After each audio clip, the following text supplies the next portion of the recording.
Hello, my name is James K. Holder II, and welcome back to Global Perspectives in Climate Migration. This is Module 3, where we will be discussing drought and water scarcity and how that affects slow displacement of communities.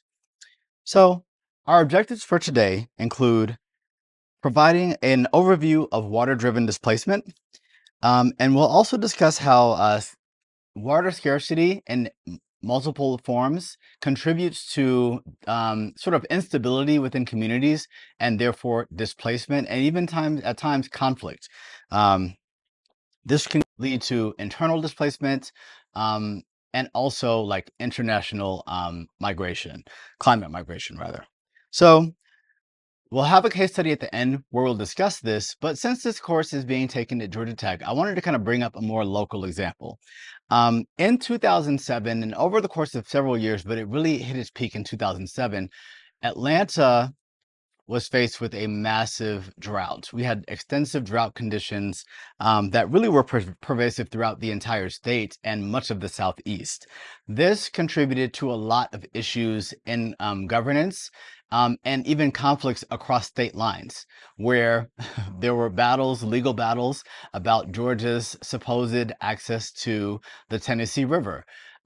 These are things that really were fraught with long stemming tensions of policy, borders within the United States, and also communities affected by them here in Georgia.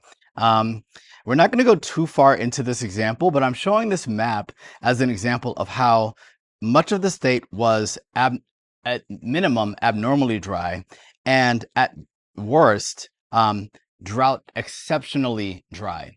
And so this was a pervasive threat, which led to a lot of restrictions on water usage within a variety of communities and cities, and ultimately illuminated mismanagement of water in many parts of our state and our region. So let's continue on and see how this continues throughout the lesson. So droughts and water scarcity are intensified by climate change and weak governance. Again, we can see it as it applies in multiple states. And when we talk about governance, we're not just talking about sort of at the top level, how river water is managed or how water treatment facilities are managed, but we're talking about how everyday citizens are allowed to consume and use water. And when restrictions are put on that usage, is it restricted evenly across different socioeconomic strata? Are there examples where people in upper echelon communities are allowed to abuse the system, and how does that ultimately impact people at the lower end? So again, we're looking at that socioeconomic line that's pervasive throughout the theme of climate migration. We ultimately see that these slow onset disasters and chronic threats erode livelihoods, ultimately leading to loss of economic stability and power within many communities. And that is often the bigger problem that leads to migration, either with internal migration or international migration. When we talk about water scarcity and drought, as we saw in the last set of modules, we're really seeing something that impacts everyone. Of course, there is a connection to heat with this, much like the last module talked about. But when we look at this map of the globe, we see that water scarcity is not something that's just limited to the global south. It's not just limited to particularly areas that we think of as dry or hot areas. It is something that impacts pretty much a large contingency of the states of the globe. And so as we continue with this lesson, we want to just understand that prolonged precipitation deficit leads to water shortages, and then understanding that drought is a multidimensional issue. It doesn't just stem from a lack of rain. There are other issues that factor into it. Water scarcity, slightly separate from drought, is discussing the need for fresh water exceeding the availability or natural limits of that. So speaking to the dimensions of drought, it's like a four-step process. So we'll go through those here. We have the meteorological level, which really talks about rain, precipitation itself. And again, we're talking about rainfall, but also snowfall and other elements of precipitation. Then there's hydrological. This is assessing that level of rain contributing to sort of rivers, aquifers, which is sort of like groundwater, and then how that translates to agricultural opportunities. Is the drought or lack of water reducing the ability to grow crops or feed livestock?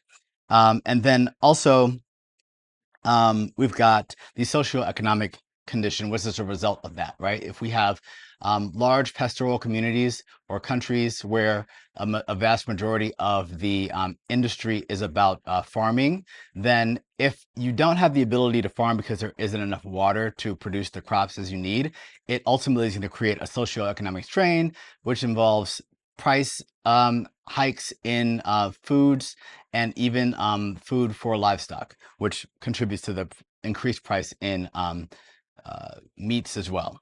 Of course, anytime we talk about economics, we talk about prices going up, we talk about we're going to have to illuminate vulnerability, how it connects to the community. So vulnerability and water scarcity are relative to physical exposure to low rainfall and like water scarcity in general. But any institution's ability to adapt to this is a part of that governance and economic resilience piece. So it's not just one or the other. Regardless of the status of the aquifers, the status of precipitation or drought, if you don't have strong governance and management of the water that is available, you're going to face the consequences of that's going to adversely affect especially vulnerable communities. And again, when you have those where situations where access to water is not being fairly distributed amongst restrictions. Imagine you're in a community where you have low income people who aren't able to water their gardens, their backyard gardens where they grow food to consume, but then you have a larger house or a larger community or more affluent community up the street, and they're allowed to fill their swimming pools with fresh potable water, or they're allowed to water their lawns with fresh potable water. When you have a disparity like that, you're creating this, again, this socioeconomic divide. Slow displacement is really a function of gradual movements of populations over time due to the environmental decline. So we do from previous lectures know that the Earth is expected to get continuously warmer, and therefore that might create continuous aridity or lack of water or water scarcity, increased water scarcity globally. What this looks like in terms of displacement and migration is that when farmers are no longer able to have viable yields from the land, they might start selling that land off. They might start having rural families that once had farmland and did that as industry, now moving more into the cities, right, where there are more pooled resources. That might also contribute to a strain on the resources of that city, of that urban hub. And so there's a complex continuation of this threat that we can't isolate rural from urban. The two are both impacted by the influence of this water scarcity threat. So again, we're talking about just conditional environmental, but also economic. And also, once that quality of life decline occurs, people ultimately are going to be forced to make a change and make a move. So this is a situation where we're seeing more of a chronic threat situation leading to an eventual buildup of migration or displacement. It's unlike a hurricane or another type of acute threat, which is ultimately going to force potentially millions of people out of a specific region or zone. This is something that might take a long period of time, but might have even more vast range in terms of the number and scope of people who are impacted by it. I have this example of this book here. This book is discussing a topic of water divining. Now, if you've never heard of this topic, this idea, water divining is where you take a device that looks almost like a wishbone or a pitchfork in reverse, and you sort of walk around and you try to use a sense to determine whether groundwater is going to be available in the ground underneath you. This is a technique We're not going to say that it's an effective technique, but this is a traditional technique that's been adopted and used in multiple cultures over virtually every continent for centuries, and even in some cases for thousands of years. And I put this here because it really kind of illuminates what people don't know about how to accurately and scientifically determine whether water is scarce at the moment or not. Groundwater is something we'll get into a little bit more. We'll discuss a little bit more about those systems moving forward, but I did want to bring this up because when this is an example of when people don't have scientific methods to support or reduce the struggles they're going through, they find alternative methods, invest support in that, and maybe that doesn't lead to the best and most sustainable results. Now, we always look at the global versus more of a local standpoint. So within the Americas, what does drought and water scarcity look like? Of course, everyone's minds might go immediately to the west, whether we're talking about the Colorado River, or we'll talk about the Central Valley of California, known for a lot of wine making, but there's a lot of other reduced crop viability happening in that region. And what's happening also is it's creating this issue of displacing farm workers who are already migrant workers, right? And where you combine that with potential citizen discussions and issues, political issues globally, it's contributing to movement of people in another way, in another direction. Okay. In northern Mexico, we're talking about this aquifer, again, this groundwater depletion. And so this water scarcity that is leading to more, again, rural to urban migration. This is something that's very common with water scarcity because it's creating this scenario where people don't have the means to maintain larger plots of land and make them profitable or manageable. They have to now relocate into the cities, which again can cause a strain on the resources of those urban areas. In Africa, it looks more like the Horn of Africa. Recurrent drought leads to famine, and famine can lead to conflict and also cross-border migration. In Iran, we'll see water mismanagement and scarcity leading to a rural exodus. But this particular type of threat creates a particular type of movement within communities and within countries. And so that's really important to highlight and understand as we move through the material and coursework.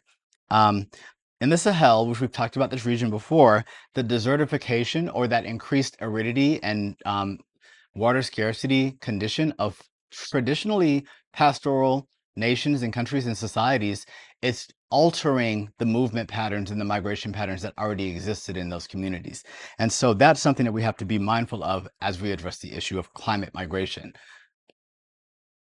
Key themes from this lecture that we should walk away with are that when communities are dependent on agriculture, they're going to be that much more vulnerable to the topic or to this water scarcity issue. When governance around water and policies around water do not treat all citizens equally or appropriately, they can create a bigger divide within the issue and can lead to much bigger problems down the line. And then the rural exodus creates this pressure on urban infrastructure. When you've got large countries becoming increasingly condensed down to urban centers that might not be prepared for those masses, it creates larger issues for those migrating to those communities, as well as those already existing in those communities. Now, on this page, we're looking at a highly complex map that does show the climate, conflict, migration nexus. This is really illustrating all of the different nodes and portions and parts and actors that play a role in this sort of climate issue with conflict and also the migration of people.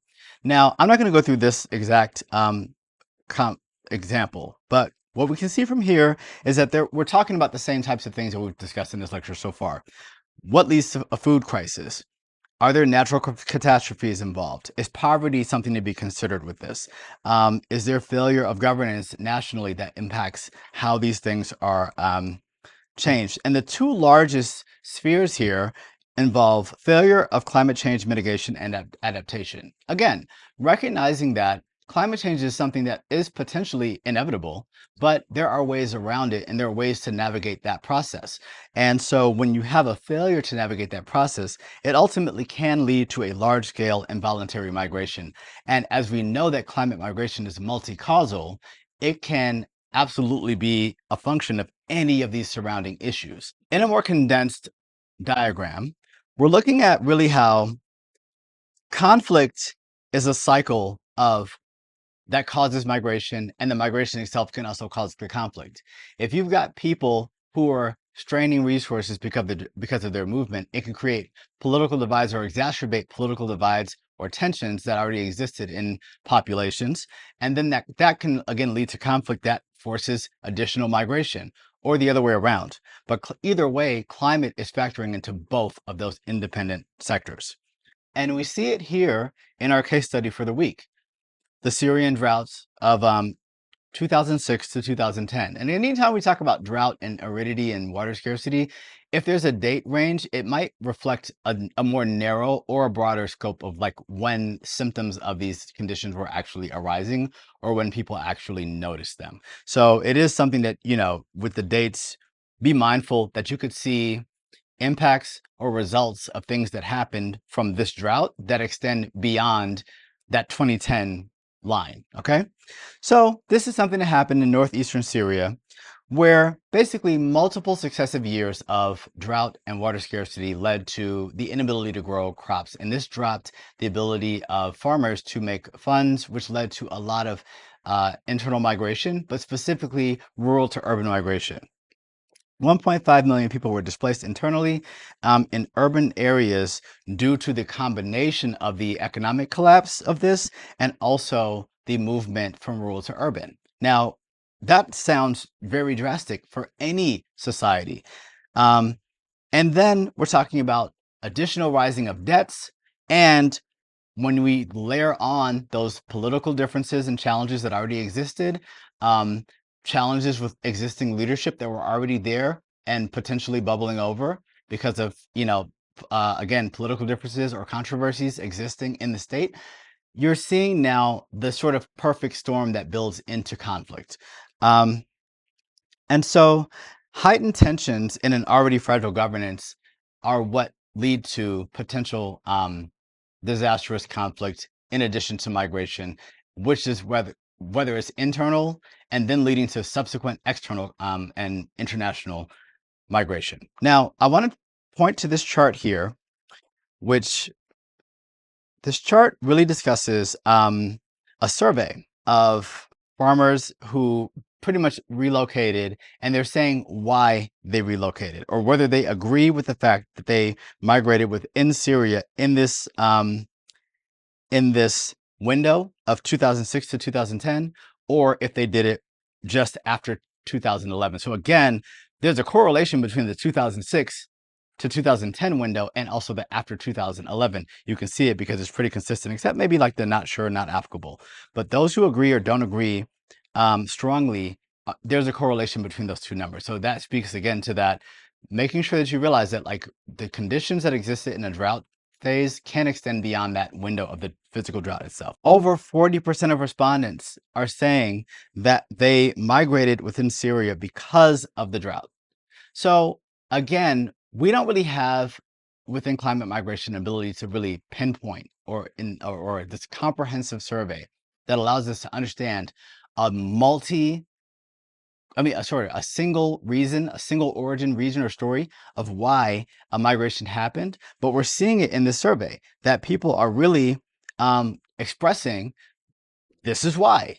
This is why we moved. This is why we migrated within the country. It was because of this one issue.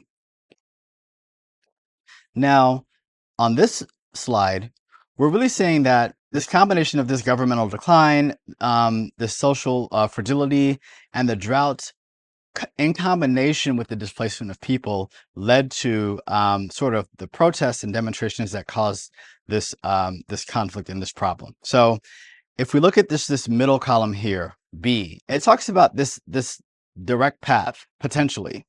and all the alternate pathways that could have resolved this issue from leading to an uprising slash conflict.